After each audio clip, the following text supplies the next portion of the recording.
so we're on our way to park right now to pick up a exhaust for the E36 Ti, and the Ti is like revolution number 3 of the How to Drift cars. It is a step backwards. The suspension in the back is not as good, but I like that because it's a little bit of a challenge. Then we'll get to figure out, you know, how to make the rear work well in drifting and help out E30 guys as well. I've always been a huge fan of the Ti, so that's why we're moving to it. I'm pretty stoked on it. It's going to be another simple car, S52 tune, small bolt-ons, headers, and hopefully like around 230, 240 wheel horsepower. Keep it super simple. The SLR kit got swapped over, and you'll see that in the video. And yeah, just overall stoked to get a Ti. I've always wanted one. It's the same wheelbase as an E36, like standard sedan and coupe, but it's like a 1.5 foot shorter, so it should be sweet for tandem and some fun different games. And yeah, I'm just overly excited about it, and I'm ready to get it on the road.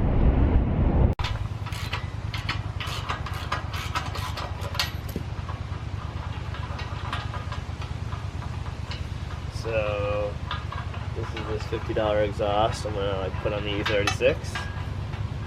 Gotta have everything on a budget, but it won't fit in my truck, so I gotta take it apart real quick.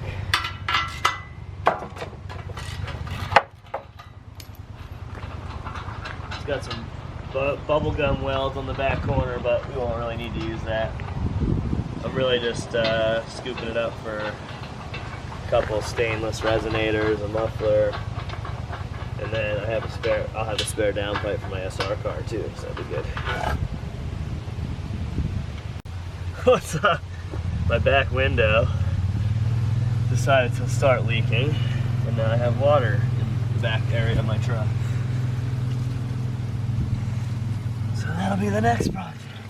Pulling the back window out and resealing it. Later, starts leaking. Should have bought an OEM window for it, but oh well.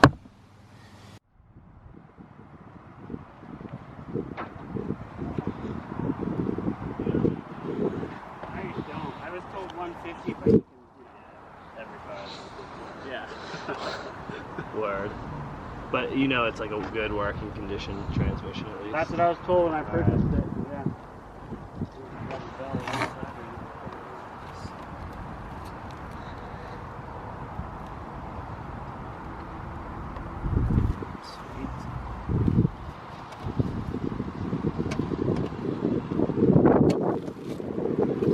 Well, it has gears in there. Yeah, that side on this.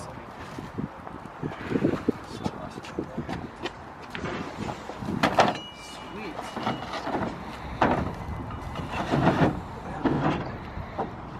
Awesome. Nice Z, man. Yeah. I like it. Love it. Reliving my childhood. There you go. I'm still living my childhood.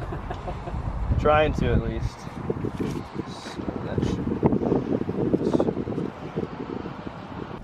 What's up?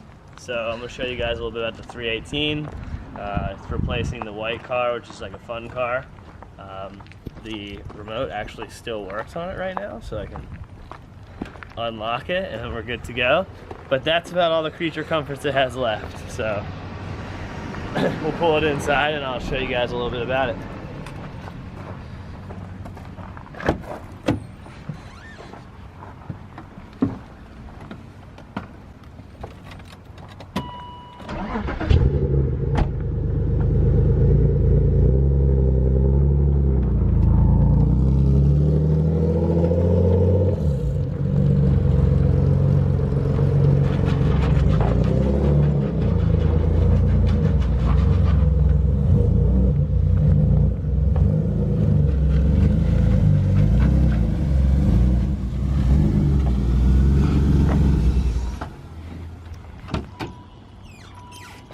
Alright, so still have to rip that dinger out.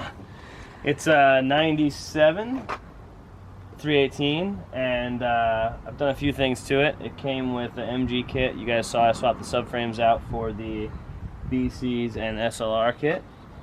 So I'll show you guys that. It's all installed here. So this kit's been on for like the last 15 events and haven't had any issues with it yet. We run them on our FD cars. I've been doing a lot of street driving with this kit too, so it's been pretty solid. Some tiny front wheels. They're 17 by 70 offset. I found them online cheap.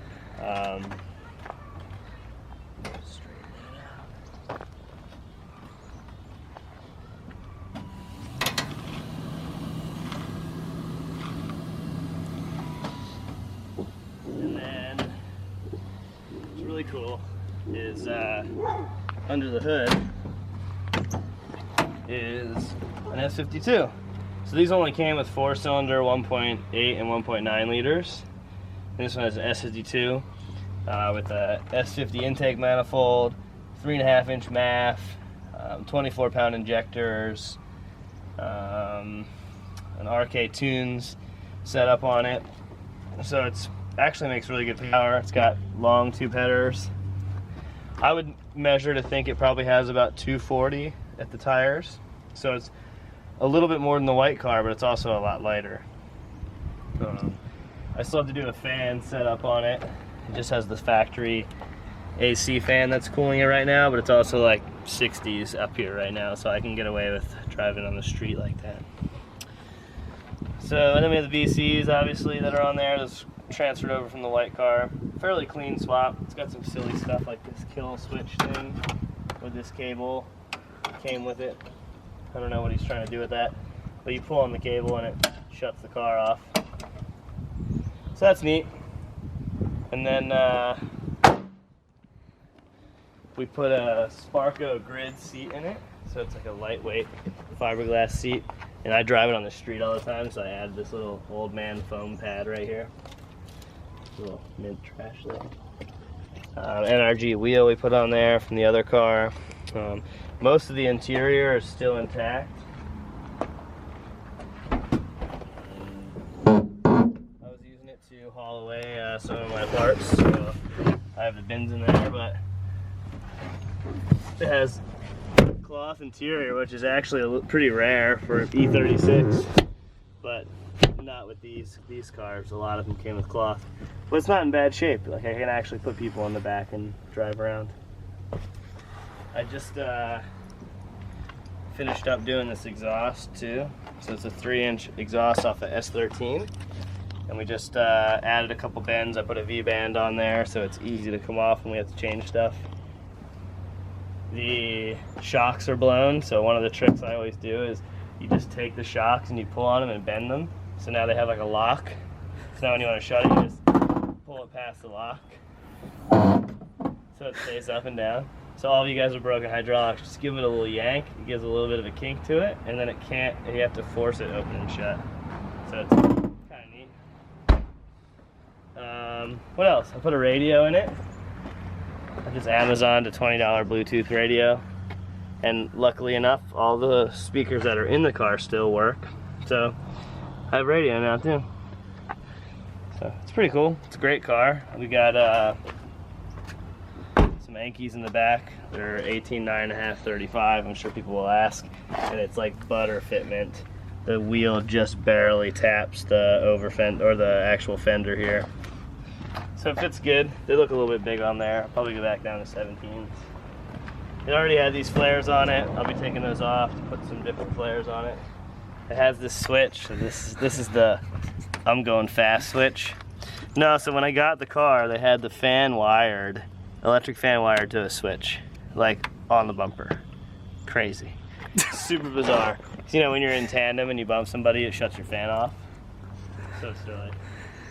But yeah, that's pretty much it. It's got a welded small case diff right now, so we're gonna upgrade that to a medium case, probably like a 373 ratio. That's what works really good at the tracks up here. With some E30 axles to get a little bit more plunge and hopefully get the drive line pretty much figured out. And then we picked up this ZF today. I had in the back of the truck, strapped in the seatbelt. So once we are able to finish this up, and of course I locked the seatbelt, so now I can't get the transmission out. There we go. So we'll put a ZF in there with a new clutch and flywheel, and with those new axles in the back, and I think we'll be pretty much set to go thrash this thing and have some fun. Alright, ready?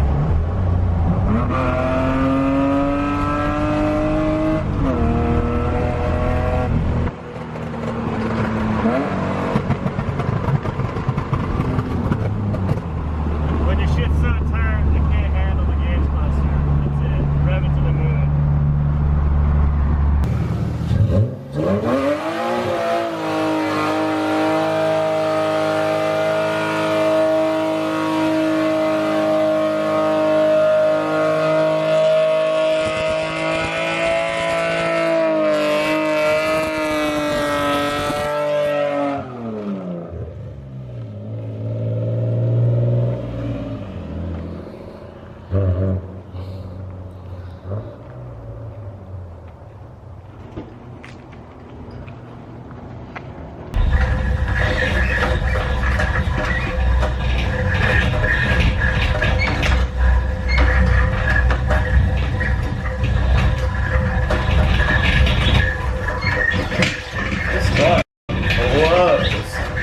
It literally light switches and loses grip like immediately.